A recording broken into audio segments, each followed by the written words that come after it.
Hello, I'm Terry McGivern, Fund Manager for the AJ Passive Fund range, and it's my pleasure to talk you through what happened in the financial markets over the first 3 months of 2019 and how this has impacted the performance of each fund. I'll also update you on the changes we've made to the asset allocations of our funds during this quarter. In sharp contrast to the end of 2018, the first quarter of this year saw all of the major stock markets posting positive performance, despite relatively weak economic data and a challenging political landscape across a number of developed and emerging markets. The aim of multi-asset funds like ours is to combine different asset classes together to provide diversification for our investors. The idea being that as some asset classes fall in value and a drag on performance, others will rise to help make up for it. It was interesting then to see in Q1 that all 4 asset classes which make up our funds, being shares, bonds, property and cash, all posted positive returns. Stock markets performed well in Q1, with all of the major markets up in the period, led by 11% gains in sterling terms for US shares. UK and Asian stock markets also performed well, closely followed by European and emerging markets. Japanese shares lagged their peers, seeing gains of only 4%. However, the big winner among shares wasn't a regional market but a sector, technology, which bounced back from a very poor fourth quarter to achieve gains of over 17% in sterling terms, and helping those AJ Bell funds that sit higher up the risk scale and include a technology allocation. On bond markets, global high yield bonds were the best performer, returning over 6% in local currency terms.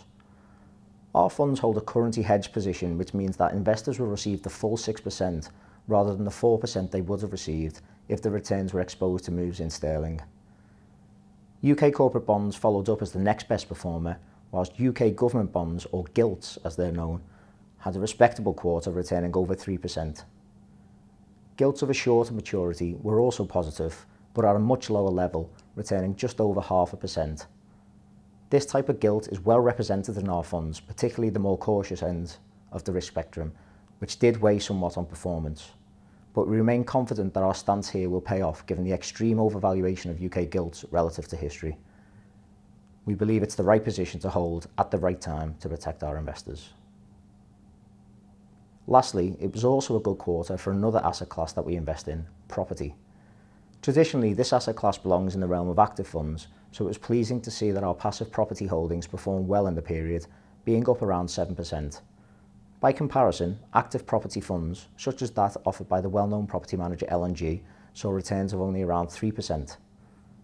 Our approach here combines a REIT ETF with holdings of index-linked gilts to remove some of the leverage that investors are exposed to in REITs.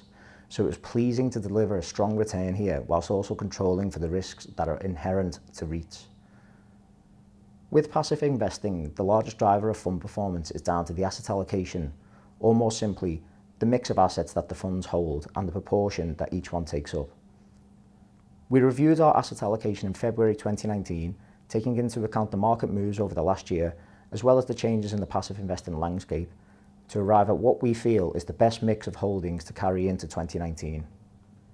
This saw us make some small changes to the asset class weightings, as well as introducing some new areas to the portfolios to help with diversification. In summary, the main asset allocation changes that we made were as follows.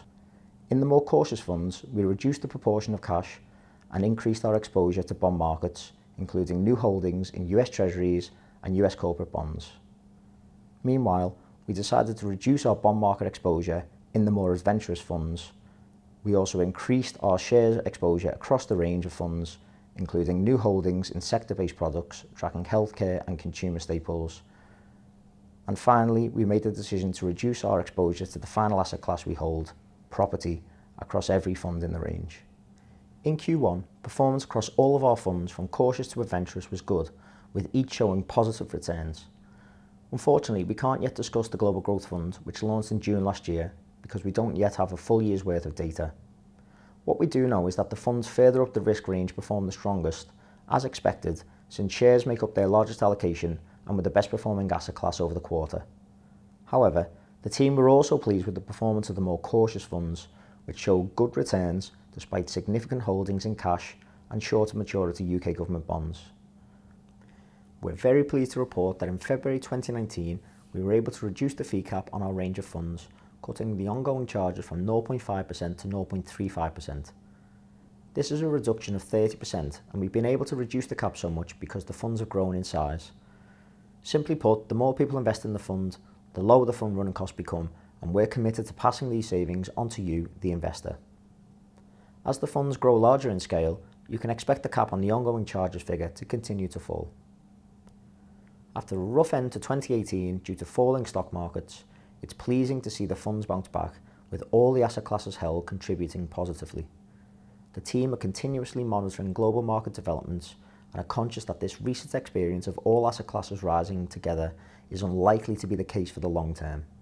As such, we remain ready to adjust the fund if we see signs of weakness or threats to the long-term prospects of the global economy, which we believe could harm investor returns. AJ Bell do not offer advice, so we would urge you to do your own research to ensure any investment you select is appropriate for your own financial circumstances and objectives, and is in line with your attitude to risk. If you are unsure about this, please contact a suitably qualified financial advisor.